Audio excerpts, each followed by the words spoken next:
Hi, I'm Rob Medaska of Petrocelli College, and welcome to our tutorial videos for online learning. Today we're going to cover WebCampus and a basic course shell and how you guys can navigate and certain things to look for. So first thing you want to do is you want to open up a web browser. Today we're going to utilize Internet Explorer, so I already have Internet Explorer opened. And we will go to the website www.fdu.edu to our homepage. From there, we'll go over and we will click on Web Shortcuts. And in Web Shortcuts, we will go down and scroll to WebCampus. So you will click on the WebCampus link. It will bring you to our WebCampus homepage, our landing page. From there, you will log in. Once you log in, and again, we covered the login in the first video of our video series. But once you log in, it will bring you to your WebCampus landing page. From your WebCampus landing page, you want to pick on a course or choose a course that you're currently enrolled in. So let's say I have a bunch currently live now. So I will click on one of the courses. So I will click on my leadership course. Once you click on your course, it'll bring you to your course homepage. Now, this is extremely important. From your course homepage, you have to remember that each course that you'll be taking here at Fairleigh Dickinson University is going to be slightly different. Now, the overall structure should be the same, but the course buttons should be slightly different. In my course, currently, I have the following buttons. I have the announcements buttons, and again, I'll cover each of these buttons on what they are and how they work. I have the book button. I have book purchasing options button. I will have, in this course, I have a book PDF version. Student book website, again, if you would have it. I have course documents here. I have my discussions button. I have the assignments button. Groups button. Exams button, faculty information button, and Blackboard Learn Videos for Students button. So these are basically the buttons that I have that for my course, for my leadership communication course, and that's COMM 3331 section E1D. This is how I have this course set up. Now remember, each course that you take and each professor that you have could have a slight variation. But overall, on the far left-hand side, in the main category section of Blackboard, which we call WebCampus, on the main category section, you will have your buttons, and these buttons help you navigate across your course and the different aspects of the course. We will start with the announcements button. I clicked on the announcements button. On the right-hand side, in the right panel, is going to be the subcategory or the actual reveal for the button. In this case, it's the announcements. Now, you guys, when you log in, you will see basically how announcements are set up and what your professor, any changes or any updates to the course or any things they want you to look at. Everything will be in the announcements section. To better give you an idea, I'm going to go to the student preview section. This will preview exactly how my students in this course would see the course, i.e. how you guys would see the course. So under the announcements, I only have the welcome announcements right now because for us, the semester just started. Any of the announcements that are posted up here from your professor would show up chronologically. So you would see these in order, what they want you to do, possible things they want you to work on, etc., etc. All of these would be found in the announcements button. By default, when you go into WebCampus, it's automatically going to go to the announcements button. So that'll be the first page that you see. The next button I have is for a book. So I will click on the book. Now, for this course, for leadership communication for my guys here, this is the actual book that we're utilizing. It takes me to an external site, happens to be McGraw-Hill Publishing, and shows me the actual book that we'll be using. So I usually put this up there for each of the courses I'm doing, whether it's leadership, whether it's a business course I'm teaching. This way, the students have direct access to whatever materials we'll be utilizing. This will vary depending on the courses that you are taking.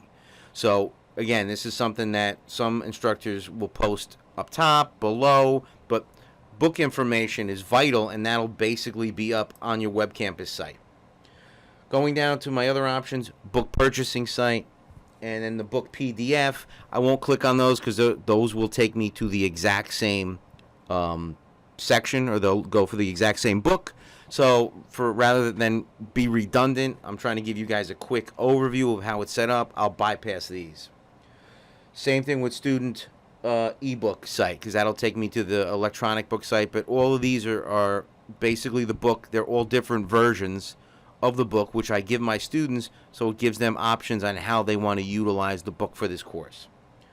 I'm going to skip down to course documents. I will click on course documents. That shows exactly anything that's in here. Now, this will vary for each and every course that you have. For my course, as of right now, I have three things. I have the syllabus, I have the discussion questions, and I have PowerPoint files corresponding to the book. Syllabus is up top. It's labeled syllabus. Over here is the PDF version of the syllabus. So if students click on that in a separate tab, and I've had it set up like that, the PDF version of the syllabus will open up so they can download, print out, view. All this is up there for them to see. So I've put that in there under the syllabus section. I'll click back over here to the course document section, but the syllabus is listed first up on the top. The second thing I have are discussion questions. These are my PDF version of the discussion questions that I have for this course. Again, if they click on the discussion questions, it will open up into a new tab. And again, you can see the discussion questions that are listed here. Now, quick way to basically change the zoom in of the browser. If you do Control and the minus key, hold down Control and the minus key, it will zoom out. As you can see now, on the screen are my discussion questions and how they're listed. If you wanted to zoom in, it would be Control plus. So Control minus to zoom out, Control plus to zoom in, all for online PDF versions. And again, that's what I have for my syllabus and for my discussion questions for this course. So all those are under discussion documents. Third, under this course documents, under course documents, the third thing I have are PowerPoint files. They're listed as PP for me, and this is a folder. The first two are files that you guys can download, print out, view. The third thing I listed in here is a PowerPoint folder. So if I click on a folder, it will take me to my PowerPoint files, which are listed in order from chapter 1 down to chapter 14. So these are all PowerPoint files. If I clicked on those, they would open up in PowerPoint. And again, these are just additional resources I've included for my class so that they can utilize these when studying. Something you want to take a look at for Blackboard is the breadcrumb trail. What is a breadcrumb trail? It's a good question. The breadcrumb trail is located over here up top, and it will bring you item by item in. So if I've clicked in 3 levels, it would show me 3 levels deep. Now, I've only clicked in 1 level, so if I click on course documents, it will bring me back to course documents. This is very similar if you went to a website and you clicked on a link in that first website, and then you clicked on another link in the second website. This is what's known as hierarchy. It brings you in level by level. So to go back, or to see where you are, this is basically known in Blackboard as the breadcrumb trail, and you would follow this back. Or you could simply go back here and click to the course documents button. Remember, one thing in Blackboard you guys got to know, don't be afraid to click around. What you're doing is you're exploring each course. They're set up slightly differently. However, these buttons here work the exact same way in every single course. So do not be afraid to click on something and to explore it, to see what's there, what options you have for that course. Moving on from course documents, the next button I will click on, discussions. This will contain all the discussions for your course. Here I have my discussions and postings from the actual course. It starts for me with the syllabus and discussions link, goes down to welcome, scrolls all the way down to the final week. I will randomly pick a chapter just to give you an idea how discussion boards work. I will go right to the middle. I will click on Chapter 8. So I click on Chapter 8. It will take me to the forum for Chapter 8. Now, notice no one has posted anything here yet because this course just started and it's a 15-week course, so it has a whiles to go. However, when you post, the way you would post is click on the actual forum that you want to post your discussion question answer to, and you would click on the button up here, Create Thread. Once you click on Create Thread, a new window will pop up, the Create Thread window, where you will type in the following: the subject, whatever you're going to be discussing in that course. Down here, the message section. This is where you would type your detailed response for that discussion question. Scrolling down, if you wanted to put in any attachments, you could put them in from your computer, from your phone if need be.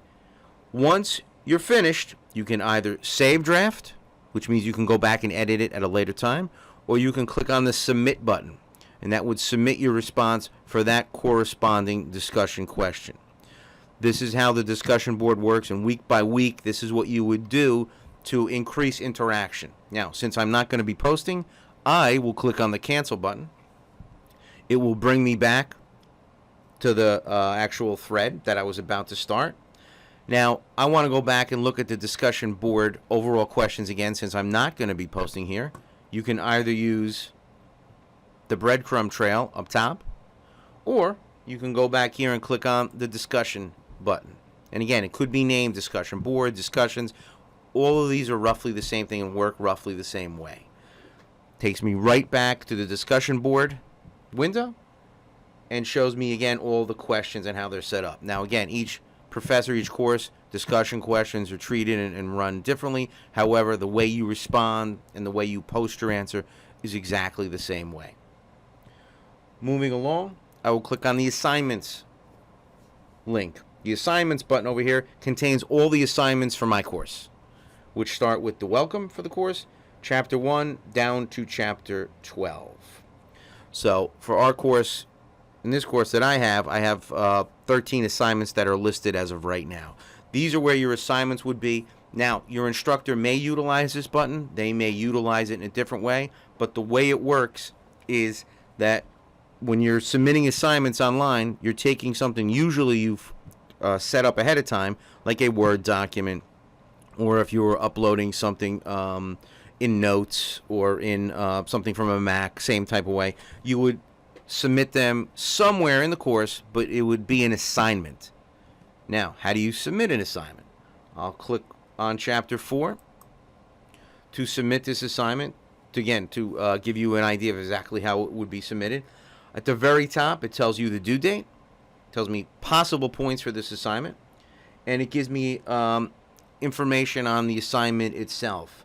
Assignment submission. Here's where I can write a submission if I click on the Write Submission button, or if I did something in Word ahead of time and I just wanted to upload it, I could click on the Browse My Computer button, find the file on your computer, attach it, and then upload it here into Blackboard. Plagiarism tools. All assignments that we use in Blackboard are required to basically use SafeAssign, and SafeAssign checks the degree or the percentage of plagiarism with regard to an assignment that you post in. So just make sure to read the agreement, check off on the agreement, and then you can type in here and add any comments that you would want. Once you're done, again, you can scroll to the bottom or just roll down to the bottom, click on Save Draft, or click on the Submit button when you're ready to submit. That's how you would upload, type in, and submit an assignment. Since I won't be doing that, I will click on the Cancel button. It will bring me back to the assignments window and the list of assignments. This is exactly where you would go for my class, but remember, for each of the class to submit an assignment, the process is roughly the same. And again, don't be afraid to click on and examine your course. Again, you're an explorer. This is a virtual world, so you're virtually exploring each course. Next, groups. Your professor or your course may or may not have that. For this course, I will be having groups, and the way I do it is I randomly assign them later on in the semester, roughly about 8-9 weeks in. So this is why there's no content there right off the get.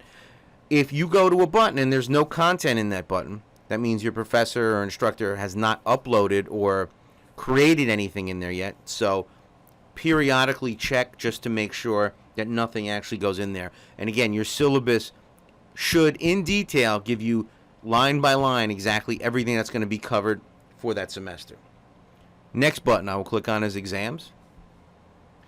For me, in the exams button, you can see there's no content displayed because I have not released my exams yet. Again, we just started. For this course, there are 4 exams. So when it would be time to take an exam, the student would click on the exam link, go to this section, they would click on the exam, and they would start the exam.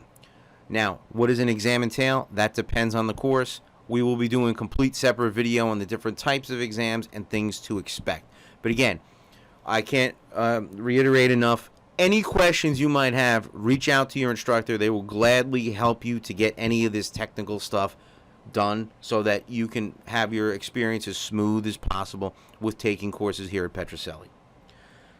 Next link is faculty information. So in faculty information, it has my information, my phone number where you could reach me directly. And again, if anybody has any questions, they can reach out to me directly. It also has my email.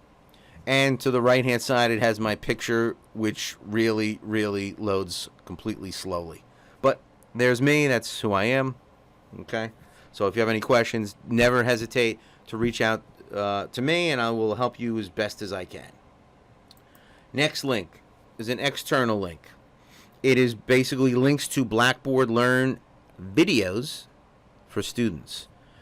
This is an external link from Blackboard. I put this in all the courses. It was designed by our graduate online director, Jim Benke, who does a great job. He put this link and sent it out to us, so I have linked this up to all my courses this semester so that if you guys or anybody in this course has any problems, they can go in there. And as you see as we scroll down, or I scroll down, there's all videos on all possible things that you might need. So, again, this is for my course, an external link that I've posted up there. Your instructor may or may not have it, but know these tools are available to you at any time. Last 2 buttons, and then we're done with our quick overview of Blackboard, which turned out to be not so quick. Tools. Tools window will open up. In the Tools window, you will have a variety of links that help you out with regard to things that you might need. Starting with academic materials, Blackboard Collaborate, which would be an online meeting place inside Blackboard for you guys to conduct a quick lesson, do a quick Q&A, something like that. The Blogs button, which your professor may or may not utilize. Glossary, journals. Your main one you want to look at is My Grades. When you click on My Grades, if your instructor puts the grades in there, these are where your grades will show up. And everything should be reflective in your syllabus. So make sure to read that in detail and to check out. And again, there are many buttons here, too many for me to cover every single one of them. Feel free to scroll down and take a look and see what tools are there, what they do, and if they would be applicable to you. Finally, the email button. Email button gives you a chance to email all students in your class, just the teacher, any teaching assistants that might be there. So it gives you another ability inside Blackboard to communicate with anybody in your course, whether it is a professor, whoever's teaching your course, or whether it's a fellow student or students whom you might want to reach out to for any given reason during the duration of the course. Clicking back to the announcements button, I will bring me back full circle. This is just an example of how WebCampus is basically set up and your Blackboard shell specifically is set up. Go through. Each course is subtly different. Make sure you check on it and examine it and go through and take a look at what's there, because the more you know and the more comfortable you are with the actual Blackboard shell, the more comfortable you are going to be working on the actual course itself. And again, if you have any questions, my information was up there, and we have ways of reaching out on our YouTube channel that we're going to have linked up for you guys. So feel free to contact us at any time. I will now exit the preview. I hit continue to basically wipe out the preview mode that was set up by Blackboard, and will bring me back to the instructor's view of the course. I will go full circle, click on My FDU tab, and it will bring me back to the list of my courses. And again, on the right-hand side, should list the courses that you were in, past and present. Make sure to go in and check the ones that you were currently enrolled in to just become familiar. I've given you a quick overview of how the courses are set up. And again, moving forward, we'll have many more videos on specific features that you guys request for us to cover and just show you how things work. Again, I've been Rob Medaska from Petrocelli College. If you have any questions whatsoever, reach out to us, reach out to any of your advisors, and always know that the door of communication is open. We're here to help and assist you make your life easier with regard to any of the technology requirements that we have here. We'll see you next time on the next video.